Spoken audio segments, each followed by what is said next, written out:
নমস্কার, আমাদের YouTube channel গাল ভরা গপ্পে আপনাদের স্বাগত। বাংলা সাহিত্যের বিভিন্ন সময় সাহিত্যিকদের রচনা দিয়ে সাজানো আমাদের এই চ্যানেল।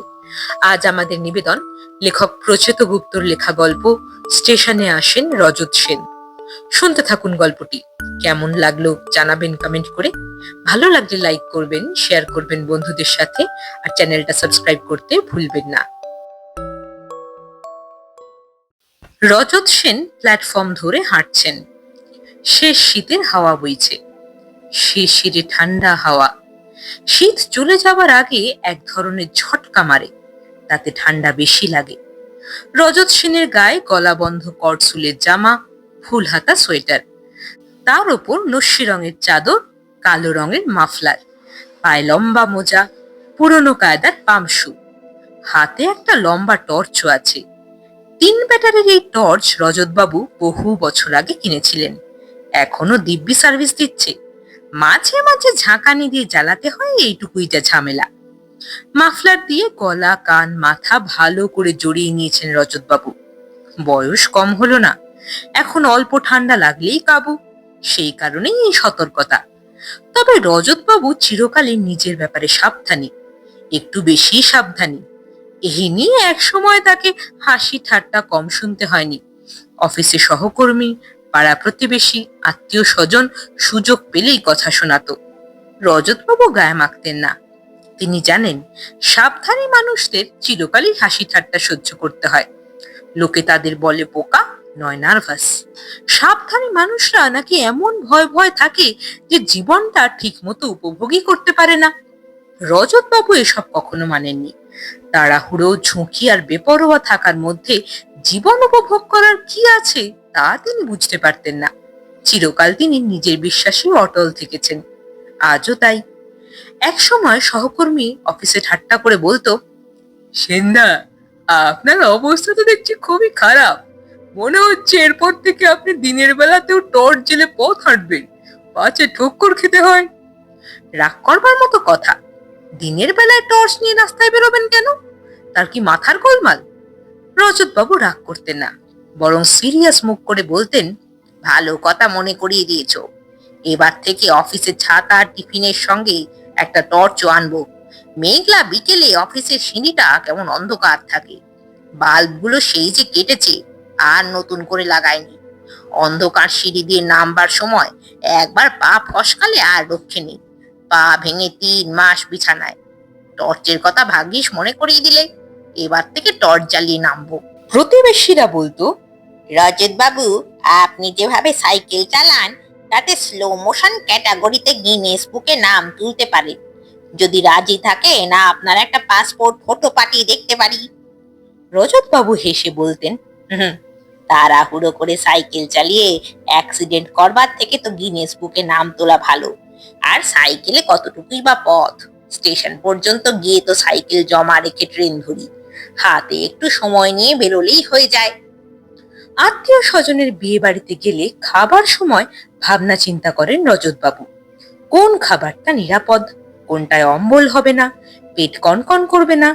ভাগ্নে ভাগ্নিরা ঠাট্টা করে বলে, অত ভেবো না ছোট মামা, তোমার জন্য কাঁচকলার ঝোল করতে বলা হয়েছে। বিয়ে বাড়ির মেনুতে এই প্রথম কাঁচকলার ঝোল, খবরের কাগজে নিউজ হয়ে যাবে। হাসি ঠাট্টা এখন অবশ্য বন্ধ হয়ে গেছে, তবে সাবধানে থাকা বন্ধ হয়নি রজতবাবুর। পা ভাঙা, ঠান্ডা লাগা, পেটের অসুখ সবকিছু নিয়ে তিনি আজও সতর্ক। ধীরে সুস্থে পথ চলেন, বাইরের খাবার মুখে তোলেন না, সারা বছর গরম জলে স্নান করেন। বেরোবার আগে আকাশে মেঘের টুকরো দেখলে বগলে ছাতা নেন। একবার ভিড় ট্রেনে পাবলিকের কনুইয়ের গুঁতো পেটে লেগেছিল। তারপর থেকে ভিড় ট্রেনে পারতপক্ষে ওঠেন না। সাবধানে থাকা একটা সময় পর্যন্ত যথেষ্ট কাজে দিয়েছে। অসুখ বিসুখে কম পড়েছেন। অফিসে সুনাম ছিল, বস পছন্দ করত। তার থেকেও 10-12 বছরের ছোট সহকর্মীরা রাস্তায় হাবিজাবি খেয়ে পেট ব্যথা নিয়ে বাড়িতে কুঁকিয়েছে। বৃষ্টিতে ভিজে ধুম জ্বরে 7 দিন অফিস কামাই করেছে। রজত বাবু কিন্তু অফিসে হাজির থেকেছেন। টিফিনে মুড়ি শসা খেতে খেতে মিটিমিটি হেসে বলেছেন, সাবধানী হওয়ার ডবল সুবিধে। অফিস কামাই হয় না, আর ওষুধের জন্যও পয়সা নষ্ট হয় না। সহকর্মীরা রেখেছে তো, বলতো, জীবনটা সবসময় সাবধানে কাটালে তো মজাই থাকে না। রজত বাবু বলতেন, মজা করতে গিয়ে আমি বাপু কুপোকাত হয়ে থাকতে রাজি নই। মজা করে বিছানায় পড়ে থাকার থেকে সুস্থ হয়ে ঘুরে বেড়ানো আমার কাছে অনেক সুবিধে। এখন আর এসব শুনতে হয় না। রজত বাবুও জানতেন একদিন সবই থেমে যাবে, ধৈর্য ধরে অপেক্ষা করতে হয়। রজত বাবু স্টেশনের পূর্ব দিকে যাচ্ছেন। ওদিকটায় ওভারব্রিজ। ব্রিজ টপকে বাঁ দিকে খানিকটা গেলে ডাউন প্ল্যাটফর্মের শেষ মাথায় পৌঁছানো যায়। সেখানে মাথার উপর প্ল্যাটফর্মের ছাউনি নেই, খোলা আকাশের নিচে একটা বকুল গাছ। গাছটাকে গোল করে ঘিরে বসার জন্য বাঁধানো জায়গা। রেল কোম্পানি ভারী সুন্দর ব্যবস্থা করে দিয়েছে। অনেক সময় ট্রেনে চেপে যাওয়ার সময় জানলা দিয়ে এই ধরনের ছোটখাটো স্টেশন চোখে পড়ে। গাছের তলায় বাঁধানো জায়গা দেখে মনে হয়, ইস, একবার যদি ওখানে খানিকক্ষণ বসা যেত। কিন্তু তা তো সম্ভব হয় না। ট্রেন হুড়মুড়িয়ে ছুটে স্টেশন পার হয়ে যায়। বকুল গাছের তলায় এই বাঁধানো জায়গাটা ঠিক সেরকম। দেখলেই মনে হবে একটু বসি। বসা যায় আর শোয়াও যায়। দূরের মাঠ আর ক্ষেত থেকে আসা হাওয়ায় গাছের পাতায় ঝিরঝির করে আওয়াজ হয়। তবে এদিকটায় লোকজন প্রায় আসে না বললেই চলে। লোকাল ট্রেন তো আর প্ল্যাটফর্মে অত দূর পৌঁছয় না, অত লম্বা নয়। বড় মেল বা এক্সপ্রেস গাড়ি হলে আলাদা কথা। তখন পিছনের একটা দুটো কামরা প্ল্যাটফর্মের বাইরেই থেকে যায়। অবশ্য এই স্টেশনে বড় ট্রেন আর কটা দাঁড়ায়, দিনে মেরে কেটে একটা বা দুটো। বকুল গাছের তলাটা সারাদিন ফাঁকাই পড়ে থাকে। দু একজন ভব ঘুরে দুপুরে এসে মাঝে মাঝে ঘুম দেয়, রাতে প্রশ্নই ওঠে না। হাওয়ার কনকনানিটা বাড়ল। রজতবাবু থমকে দাঁড়ালেন। মাফলারটাকে ভালো করে পেঁচিয়ে নিলেন। মাংকি ক্যাপটা থাকলে ভালো হতো। শীতের জন্য জুৎসই জিনিস। মাথার চারপাশটা এমন ঢেকে ঢুকে থাকে যে হাওয়া ঢোকার পথই পায় না। রজতবাবুর একটা নয়, দুটো মাংকি ক্যাপ আছে। আজ বেরোবার সময় একটাও খুঁজে পেলেন না। একা মানুষের এই এক ঝামেলা, ঠিক সময় কাজের জিনিস খুঁজে পাওয়া যায় না। মাফলার ঠিক করে রজতবাবু আবার হাঁটতে শুরু করলেন। রেল স্টেশন এক এক সময় এক এক রকম। কখনো খুব ব্যস্ত, কখনো বিরাট অলস। দুটোই চরম।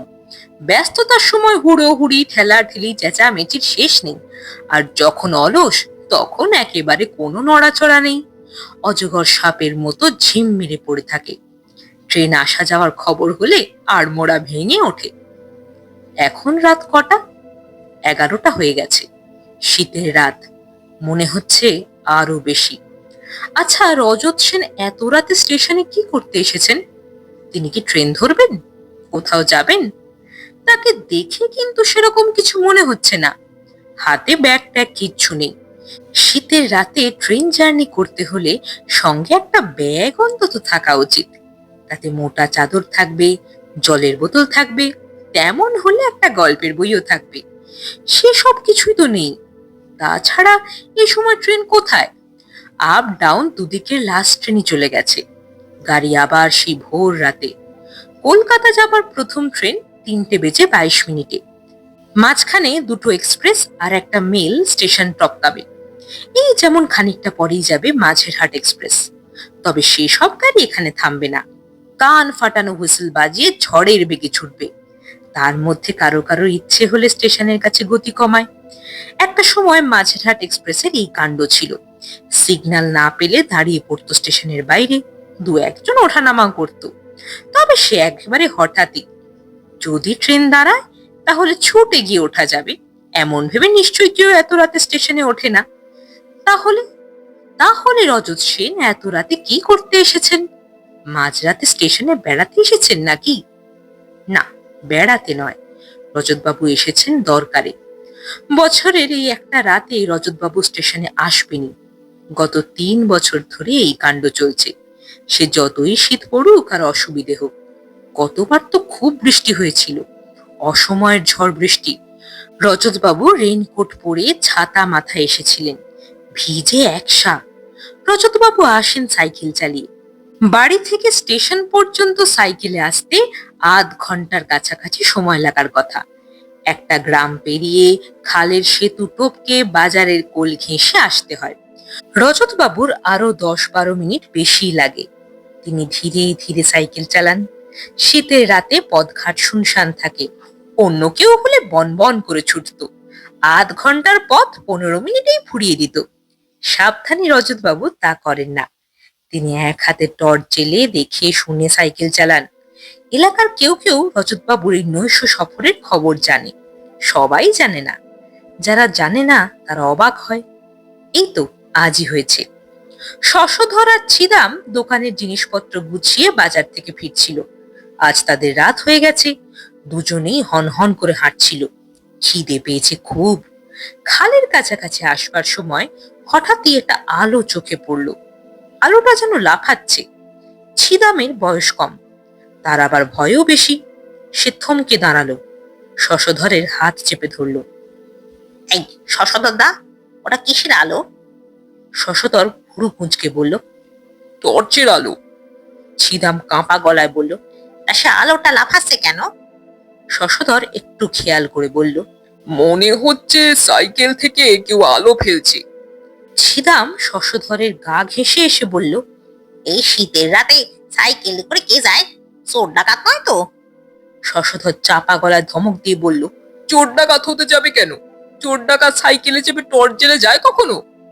ছিদামের ভয় কাটলো না। সে ফিসফিস করে বলল, কি হবে শশধর দা, আমার কাছে তো বাজারের টাকা পয়সা আছে।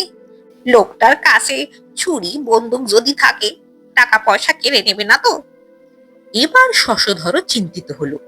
ছিদাম ভীতু হলেও কথাটা উড়িয়ে দেওয়া যায় না। সঙ্গে টাকা পয়সা আছে। আজকাল ডাকাতি ছিনতাইয়ের নানা রকম কায়দা বেরিয়েছে। গোবেচারা লোকও ভয়ঙ্কর হয়ে উঠতে পারে। আলোটা এগিয়ে আসছে। সাইকেলের চাকা চেনের ঝনাত ঝনাত আওয়াজও পাওয়া যাচ্ছে। শশধর দ্রুত চিন্তা করতে লাগলো, কি করবে? রাস্তা থেকে মাঠের মধ্যে চলে যাবে? তাতে লাভ নেই।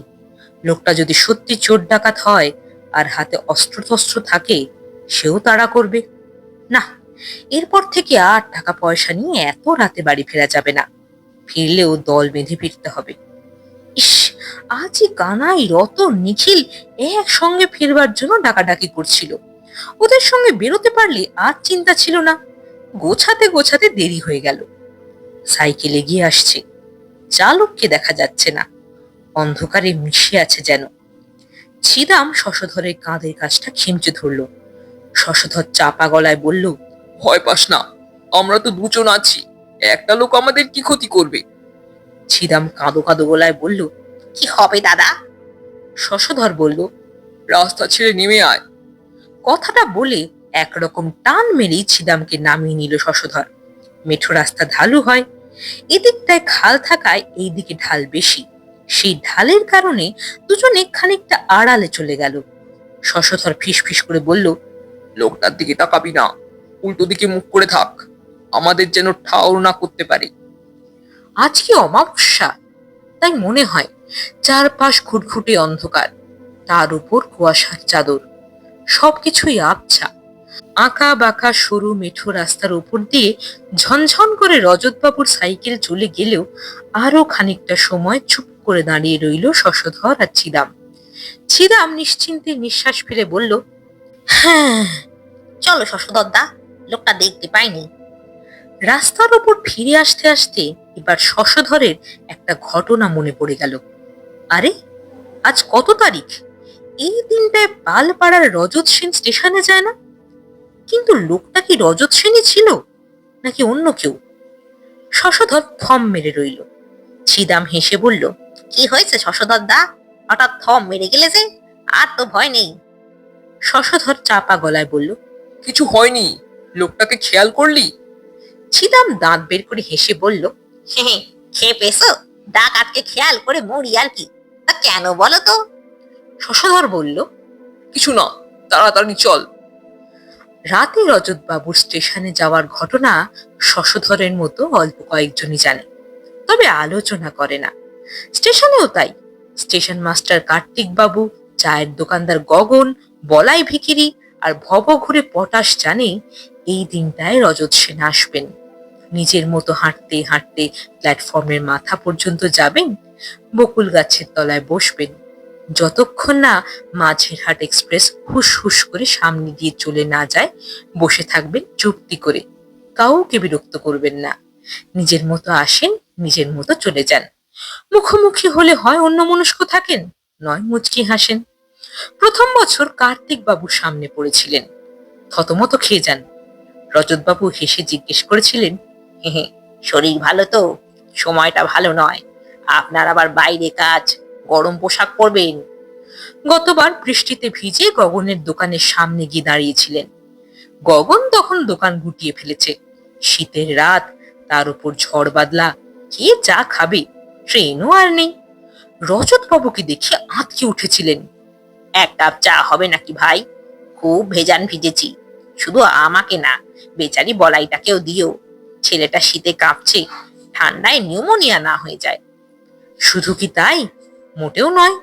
ভবঘুরের পটাশের জন্যও চিন্তা করেন। একবার ওভারব্রিজে ওঠার সময় দেখা হয়ে গেল। পটাশ অন্ধকারে কুঁকড়ে মুকড়ে শুয়েছিল। রজতবাবু গিয়ে দাঁড়াতেই হাউমাউ করে ধরফর করে উঠে বসে। ভয় পেয়ে গিয়েছিল বেচারি, স্বাভাবিক। অত রাতে মাফলার চড়ানো কাউকে দেখলে ভয় তো হবেই। রজতবাবু নরম গলায় বললেন, তোর বলিহারি বুদ্ধি ঘটে পটাশ। স্টেশনে এত জায়গা থাকতে ওভারব্রিজে শুয়ে আছিস কেন?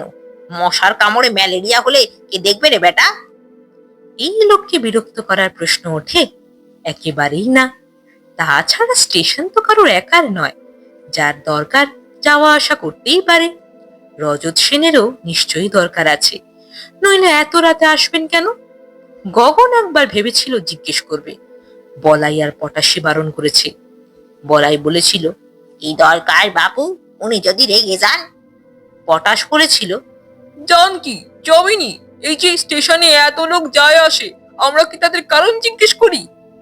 কার্তিক বাবু অবশ্য বদলির অ্যাপ্লিকেশন করে চলে গেছেন। আর নতুন স্টেশন মাস্টার মশাই বছরে এই দিনটায় অবধারিত অসুখে পড়েন।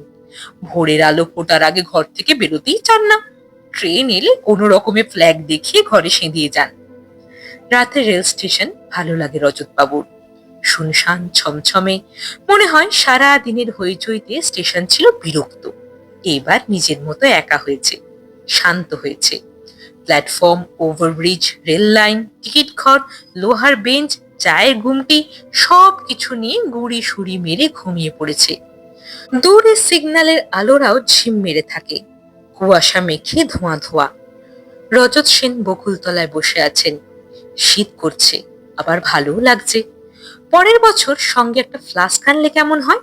গরম চা ভর্তি থাকবে। যতক্ষণ না মাঝেরহাট এক্সপ্রেস আসে, ততক্ষণ একটু একটু করে খাওয়া যাবে। বেশ হবে না? নিজের মনেই হাসলেন রজত সেন। হ্যাঁ, মাঝেরহাট এক্সপ্রেসের জন্য 3 বছর ধরে এই দিনটায় রাতে স্টেশনে আসেন রজতবাবু। না এসে উপায় কি? 4 বছর আগের ঘটনা। সহকর্মীর মেয়ের বিয়েতে গিয়েছিলেন রজতবাবু। বেরোতে দেরি হয়ে গেল। হাওড়া স্টেশনে এসে দেখলেন লাস্ট ট্রেন বাতিল। কেউ বলল কলকাতায় থেকে গেলেই ভালো। সাবধানে রজতবাবু পছন্দ হলো না। তিনি মোটে বাইরে রাত কাটাতে পারেন না। নিজের বিছানা ছাড়া ঘুমই হয় না। তাছাড়া কলকাতায় থাকবার মতো তেমন চেনা জানাও নেই। স্টেশনে খোঁজ নিয়ে জানলেন একটু পরেই মাঝেরহাট এক্সপ্রেস ছাড়বে, ওই পথেই যাবে। প্রায় রোজই গাড়িটা রজতবাবুর স্টেশনের কাছে মুহূর্ত খানেকের জন্য থেমে যায়। কখনো কখনো লোকজন ওঠানামাও করে। ঝুঁকি নিয়ে চলে গেলে বাড়ি। রজতবাবু ভাবলেন, ট্রেন যদি না থামে? কি আর হবে, পরের জাংশনে গিয়ে নামলেই হবে। ঘন্টা 2-3 স্টেশনে কাটিয়ে ফার্স্ট ট্রেন ধরা যাবে। জাংশন থেকে ফিরতে আধ ঘন্টা তো মোটে লাগবে। কলকাতায় থাকার থেকে সে অনেক ভালো। বাড়ির কাছে তো চলে যাওয়া যাচ্ছে। রজত সেন ট্রেনে উঠে বসলেন। মাঝেরহাট এক্সপ্রেস। সাবধানী রজতবাবুর সেটাই সব থেকে বড় ভুল, শেষ ভুল। নিজে স্টেশনের কাছে আসার আগেই রজতবাবু গেটের কাছে চলে এসেছিলেন। হু হু করে হাওয়া বইছিল। ট্রেন ছুটছিল অন্ধকার কেটে। গায়ের কোটটা ভালো করে চেপে ধরেছিলেন রজতবাবু। ট্রেন কি থামবে? হ্যাঁ, থামলো। প্ল্যাটফর্ম যেখানে শেষ হব হব সেখানে থামলো। ওই তো বকুল গাছ, আর নিচে বাঁধানো বসার জায়গাটা দেখা যাচ্ছে। কুয়াশা মাখা। রজতবাবু কাঁধের ব্যাগ সামলে দ্রুত ট্রেনের নিচু সিঁড়ি দিয়ে নেমে এলেন। অতি সাবধানে একটা পা মাটিতে রাখলেন। মুহূর্তে ট্রেন ঝাঁকুনি দিল। ছিটকে পড়লেন রজতবাবু। ব্যালেন্স হারিয়ে গড়িয়ে গেলেন পাথর আর লোহার লাইনের ওপর দিয়ে। কিছু বুঝবার আগেই শরীরটা অনেকটা চলে গেল ট্রেনের নিচে। মাঝেরহাট এক্সপ্রেস সিগন্যাল পেয়ে হুইসেল বাজালো তারস্বরে। ছুটতে শুরু করলো মহানন্দে। মৃত্যুর আগে রজত সেন কষ্ট পেয়েছিলেন খুব। অন্ধকার লাইন থেকে আহত মানুষটাকে তুলে হাসপাতালে নিয়ে যাওয়ার মতো কেউ ছিল না। শীতের ওই রাতে কে থাকবে? আর ওটা তো স্টেশনও নয়, স্টেশনের শেষ, যেখানে মানুষজন থাকে না। বছরের এই দিনটায় রাতের স্টেশনে রজতবাবু আসবেনি। ফের যদি মাঝেরহাট এক্সপ্রেস থামে, ফের যদি তিনি নামতে চান, বারণ করতে হবে, সাবধান করতে হবে। শুনছিলেন লেখক প্রচিত গুপ্তর লেখা গল্প স্টেশনে আসেন রজত সেন। কেমন লাগলো গল্পটি জানাবেন কমেন্ট করে। ভালো লাগলে লাইক করবেন, শেয়ার করবেন বন্ধুদের সাথে, আর চ্যানেলটা সাবস্ক্রাইব করতে ভুলবেন না। তাহলে অপেক্ষা থাক পরবর্তী গল্পের জন্য।